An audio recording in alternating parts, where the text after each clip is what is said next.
আমরা এখন চলে এসেছি মহাপীঠ তারাপীঠ। আর এই তারাপীঠের মন্দিরের সামনেই আমরা দাঁড়িয়ে আছি। আর এখানে কিন্তু ক্যামেরা অ্যালাউ, চারিদিকে কোনোভাবে নিষিদ্ধ নেই যে চারিদিকে ক্যামেরা করা।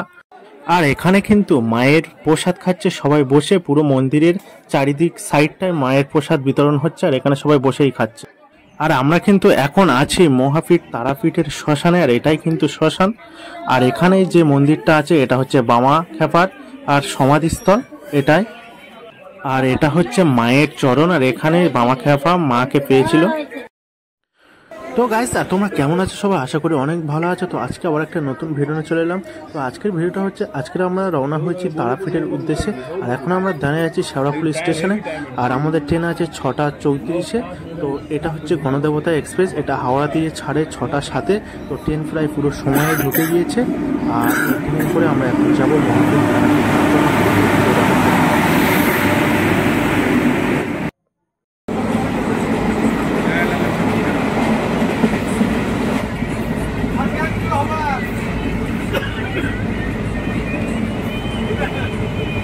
আমরা উঠেছি জেনারেল কামরাতে ভাড়া মাত্র 85 টাকা করে শেওড়াফুলি থেকে। তো আমরা প্রায় সিট পেয়ে গিয়েছি, কিন্তু এনারা সিট পায়নি, দেখতেই পাচ্ছ সব দাঁড়িয়ে আছে। তো জেনারেল কামরায় এটাই অসুবিধা, তো যারা আগে ওঠে তারা সিট পেয়ে যায়। তো এনারা দাঁড়িয়ে আছে। আর এখন আমরা রামপুরহাট স্টেশনে নেমে গিয়েছি। আর স্টেশন থেকে আমরা এবার অটো স্ট্যান্ডের দিকে যাব। দেখতেই পাচ্ছ আমাদের যে গণদেবতা এক্সপ্রেস এখানে দাঁড়িয়ে আছে। তো একটু দাঁড়ানোর পরে আবার ছেড়ে দেবে। তো এই ট্রেনটা আজিমগঞ্জ পর্যন্ত মনে হয় যায়। তো প্ল্যাটফর্মটা অনেক বড়। আর চলুন আমরা আগে যাওয়া যায়।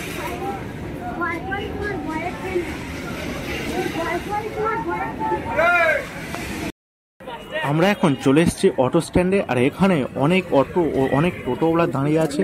তো তোমরা এখান থেকে উঠতে পারো বা একটু সরে গিয়ে উঠতে পারো। এখান থেকে উঠলে কি একটু ভাড়াটা বেশি নেয়, আর সামনের দিকে সরে গেলে একটু ভাড়াটা কম হয়। তো তোমরা যেটা করতে পারো। তো এখানে অনেক অটো দাঁড়িয়ে আছে, অনেক অনেক অটো। তো তোমরা দেখতেই পাচ্ছ।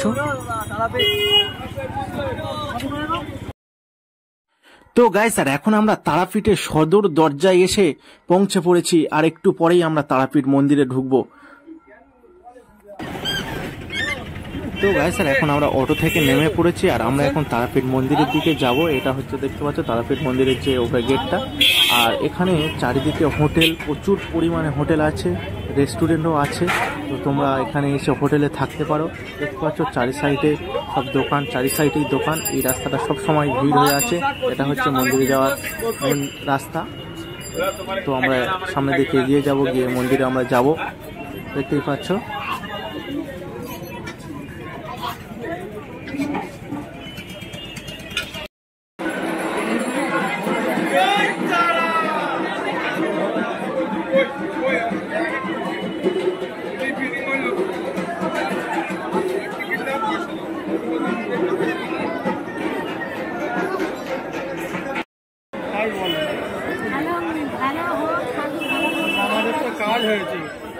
স্যার, এটা হচ্ছে তারাপীঠের মন্দির। আমরা এখন মন্দিরের কাছে দাঁড়িয়ে আছি, দেখতেই পাচ্ছ তোমরা।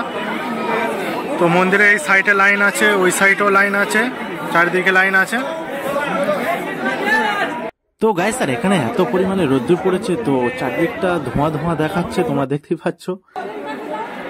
তো আর এখন দুপুরবেলা হয়ে গেছে, আর দুপুরবেলা এখানে মায়ের ভোগ বিতরণ হচ্ছে। আর এখানে প্রত্যেকটা মানুষ এখানে বসেই খাচ্ছে, তোমরা দেখতেই পাচ্ছ। অনেক মানুষ এখানে বসে খাচ্ছে। তো আমরাও বসে খেয়েছি।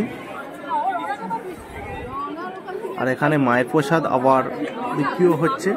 তো কৌটো করে তোমরা কিনে বাড়ির জন্য নিয়ে যেতে পারো।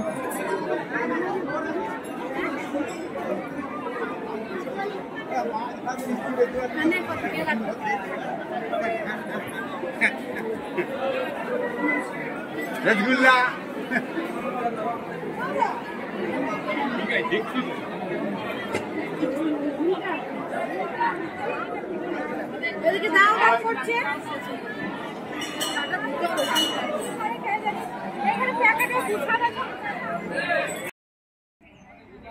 আর এটা হচ্ছে মহাপীঠ তারাপীঠের মহা শ্মশান। আর এই শ্মশানে কিন্তু বামদেব মাকে পেয়েছিল, আর সেই শ্মশানে কিন্তু আমরা এখন দাঁড়িয়ে আছি। আর এখানটা অনেকটা উন্নতি করে দিয়েছে, আগে যেমন ছিল সেরকম নেই।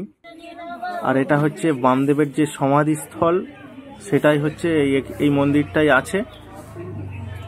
আর এখানে যে মন্দিরটা দেখা পাচ্ছে, এই মন্দিরেতে বামদেব মাকে পেয়েছিল। এইটা হচ্ছে মায়ের চরণ।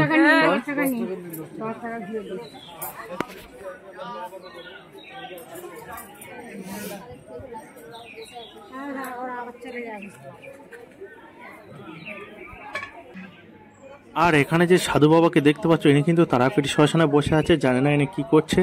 তবে কালী পুজোর দিন বা অমাবস্যার দিনে এখানে আসলে আরো অনেক কিছু দেখা যায়।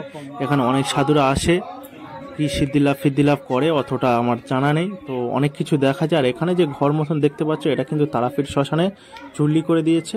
আগে এটা ছিল না, কিন্তু এটা নতুন করে অনেক বড় চুল্লি করে দিয়েছে। এখানে কিন্তু সব মানুষকে পড়ায় এখন। আর এখানে দেখতে পাচ্ছ বামদেবের একটা মূর্তি করা আছে।